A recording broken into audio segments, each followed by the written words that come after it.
It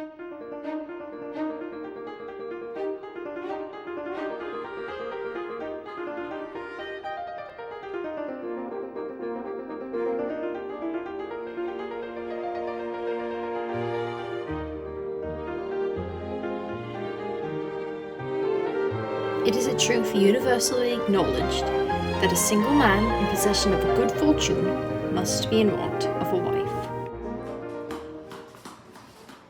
Oh, my dear Mr. Bennet, what do you think? A gentleman of £5,000 a year has just moved into the neighborhood. Oh, what a pleasant thing for our girls. I don't see what it's got to do with them. Oh, Mr. Bennet, how can you be so tiresome? You must have known I was thinking you might marry one of them. Does he have designs in doing so? No designs, fiddlesticks. But it is very likely that he may fall in love with one of them. You must go visit him at once. I shall do no such thing. But Mr.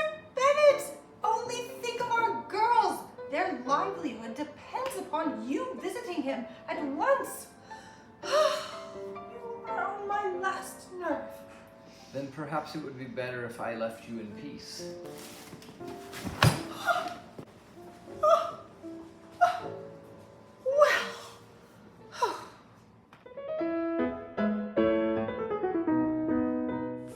Mama, have you heard the news? Kitty and I have just gotten back from Meryton, and we have learned that the gentleman of £5,000 a year is named Mr. Bingley, and that he's hosting a ball at his home in Netherfield and inviting all his new acquaintances to it. Oh, Lydia, I beg that you would stop, for we are never to know this Mr. Bingley, and it pains me to hear him. Mama! I am sick of Mr. Bingley. I'm sorry to hear that. If I had known that this morning, I would not have called on him. You've called on him? I'm afraid we cannot escape the acquaintance now.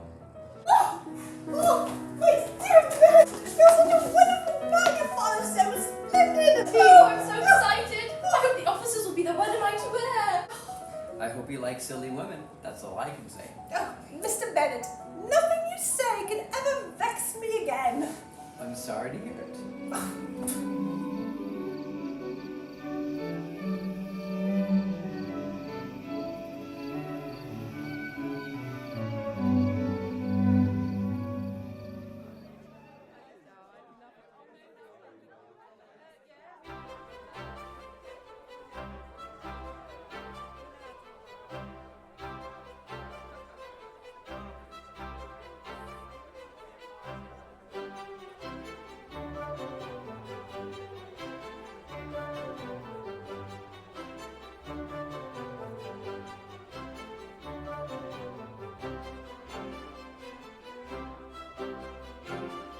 There's an officer.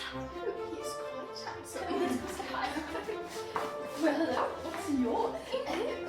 It's Gerald. Ooh, It's Gerald. quite charming. What a charming name. I've never heard anything quite so handsome in my life. Ooh, the room is quite hot. I do begin to feel faint. Oh, do you require assistance? Well, what I do require is the next dance with you. No, I do.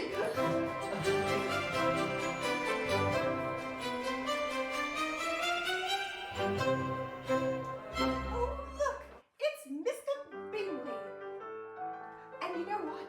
That, I think, is his friend, Mr. Darcy, who makes Mr. Bingley look like he's not even wealthy, if that's possible. He makes $10,000 a year.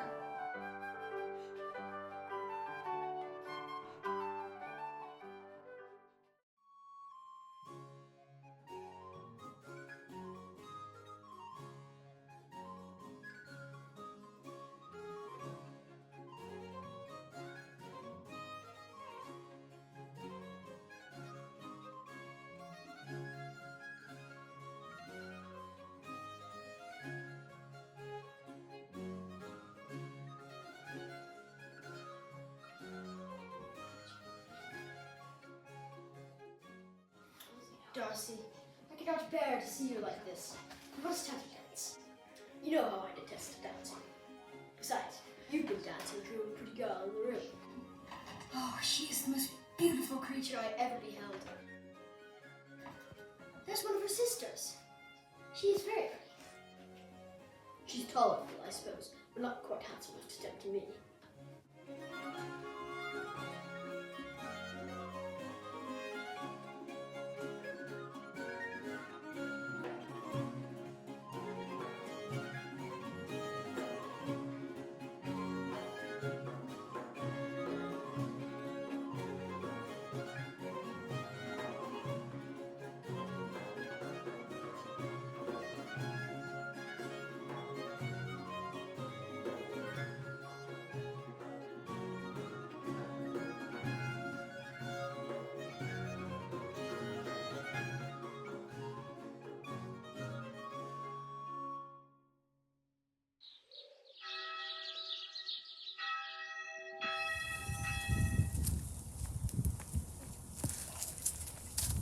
Thank you. No trouble at all, Miss Bennett. Miss Bennett, I do believe I've seen your sisters before, Miss Kitty and Lydia Bennett. Quite charming girls. Oh yes, they come here quite often. Forgive me, but I never did hear your name. Pardon me for not introducing myself sooner. I am Mr. George Wickham, the newest recruit to the regiment. Pleased to make your acquaintance, Mr. Wickham. The pleasure is all mine. Well, I do hope we shall have the pleasure of seeing each other soon, but I must be going now. Good day. Good day.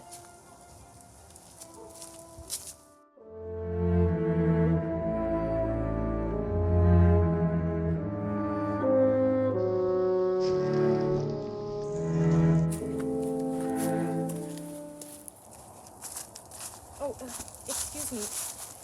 I could not help noticing you and that gentleman just now. I happen to be acquainted with Mr. Darcy. I was wondering, do you two know each other? Oh, you saw that, did you? Yes, Mr. Darcy and I have been initially for quite some time, though sometimes I wish I'd never known. Pray, if you don't mind me asking, why is that so? I do not wish to say anything uncharitable, but Mr. Darcy is not quite an honest man as one, I suppose, and it's because of him that I'm reduced to being a lowly foot soldier with hardly a shilling to my name. That is quite shocking. I would never have supposed it, even of him. Yes, but these unpleasant dealings are best left in the past. It pains me to speak of them. Perhaps, Miss Bennett, I shall give you the whole story another time. Good day. Good day. Oh, Jane, a letter. Who is it from? It's from Mr. Bingley's sister. Oh, that's good news. Give it here. My dear friend, dine with Louisa and I today, as the gentlemen will be dining out with the officers. Oh, that is a shame. Still, you must make it what you can. May I have the carriage, Mamma? The carriage? No, indeed. You must go on foot. Well, it looks like rain. Then you'll have to spend the night. Mamma! What? You would go all the way to Netherfield and not see Mr. Bingley? No, you will go on foot. It'll do quite nicely indeed.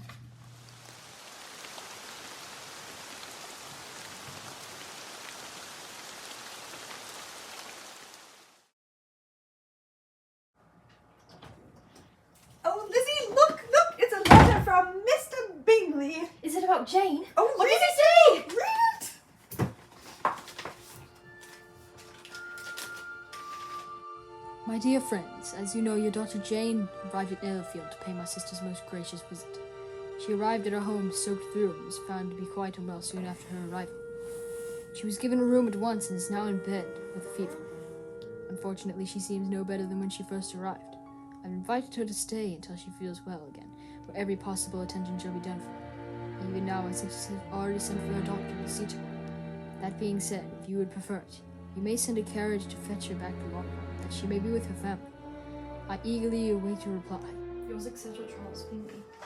This is terrible. She must be sent for at once. Nonsense! It's all going exactly according to my plan. Now she must stay with them. Well, then I shall go to see her myself. No, impossible. Your father can't possibly spare the carriage today. Well, then I shall just walk instead. In all this mud, you won't be fit to be seen when you get there. I shall be fit to see Jane, which is all I want.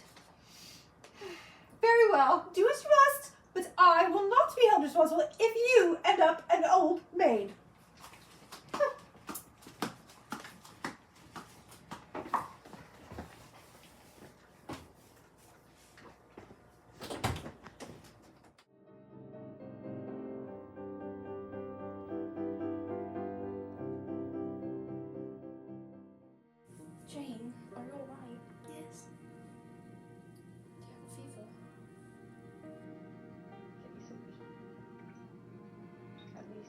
seems as if your Mr. Bingley is taking rather good care of you. Oh, is he? He is not mine. Oh, I think he is. Or he very soon will be.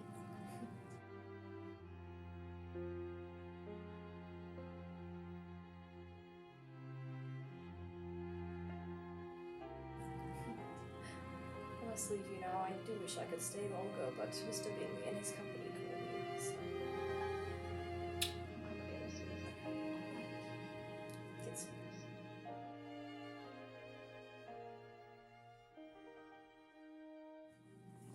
Oh, excuse me. Is your sister much improved? She is a little better, thank you. Excuse me. As soon as Jane was well enough, we set off for Longbourn. Though I was grateful to Mr. Bingley for his hospitality, never was I so relieved to leave a place in my life. For occupying the same house with Mr. Darcy was more that I could endure.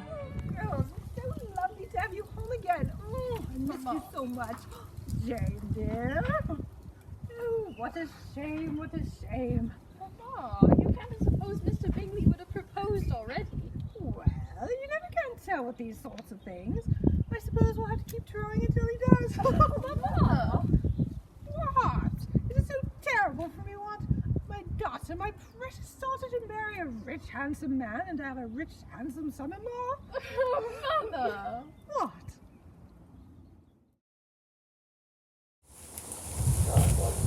Ah, Miss Bennet, what a pleasant surprise. Mr. Bingley! Has your sister recovered? Oh yes, she's quite well again. I'm glad to hear it. I'm hosting a ball at Netherfield. I hope that I can meet you there. Oh, we wouldn't miss it for anything. You're too kind.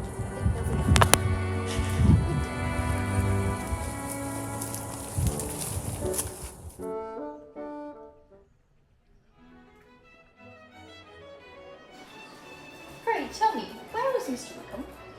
He was called away on urgent business. But don't, he'll be back soon.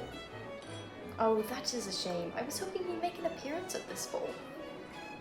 You're not the only one that feels that way. After all, Mr. Wickham's the favourite of everyone. Well, I am glad to hear that at least, and to hear that he will return soon. Thank you for your intelligence. Of course. You look very thoughtful, Mr. Darcy. Pray, tell me what you were thinking of. I was thinking of the great Julia with fine eyes and pretty face still. What? Don't tell me you mean her. Last time you told me she wasn't pretty enough for you. Excuse me, would you mind dancing with my friend over here? I'm sure he would enjoy it a great deal. I'm sorry, but I have no intention of dancing with anyone at the moment. Please excuse me.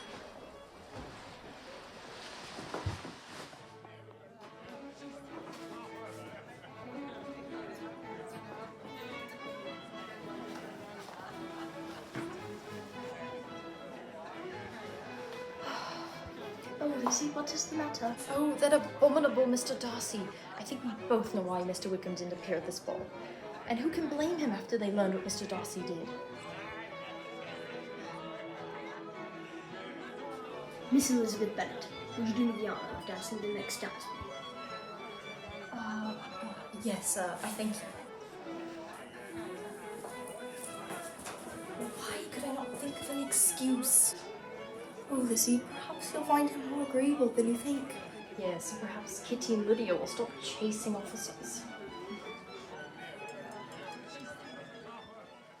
What do you think of my new gown?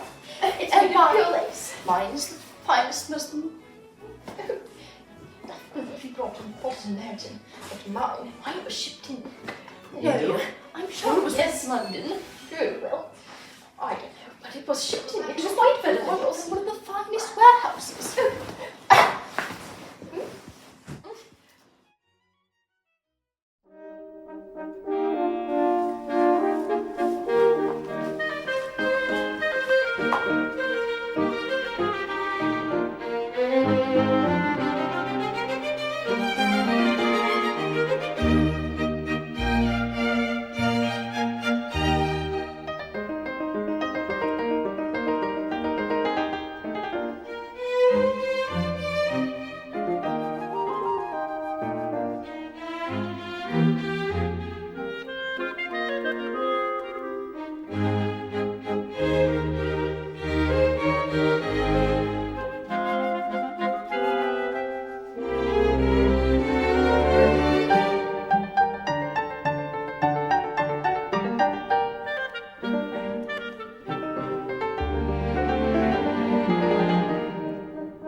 must have some conversation, Mr. Darcy. You might remark on the size of the room. I might say something about the dance. You always talk very well then when you dance. Sometimes one must have some conversation, you know. It would look quite odd to be entirely silent for half an hour together.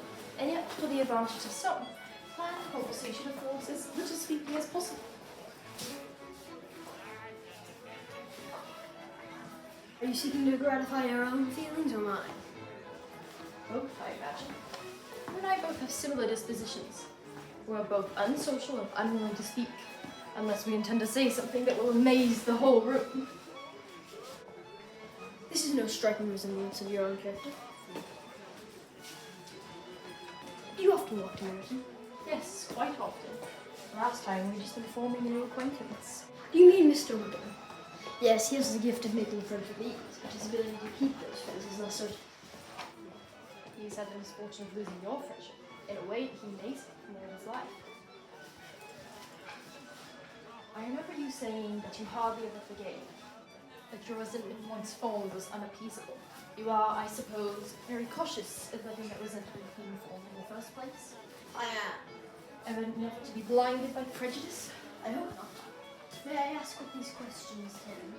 Merely to the illustration of your character. I'm trying to make it out. And no success? Not get on at all. I hear such varying accounts as to puzzle me exceedingly.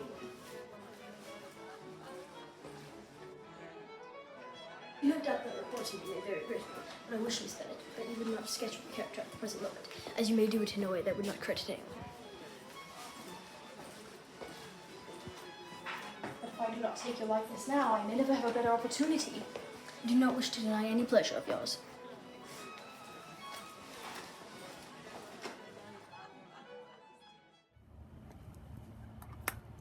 I just had a letter from Caroline Bingley. What does it say? Mr. Bingley is leaving, going to London. And when did it say he shall return? It says he shall never return. His sister informs me that he no longer cares about me. Oh, Jane, I'm sorry. How can that be? It seems I've been entirely mistaken about Mr. Bingley's affections all along. Jane? Jane, come back!